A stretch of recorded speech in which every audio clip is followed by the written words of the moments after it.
పురాణాల్లో ఎన్నో అవతారాల్ని మనం చూశాం. రాముడు, కృష్ణుడు ఎన్నో అవతారాలు.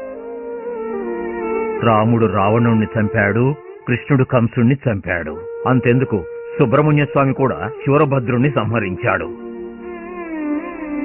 దుష్ట శిక్షణ, శిష్ట రక్షణ అని అంటారు కదా.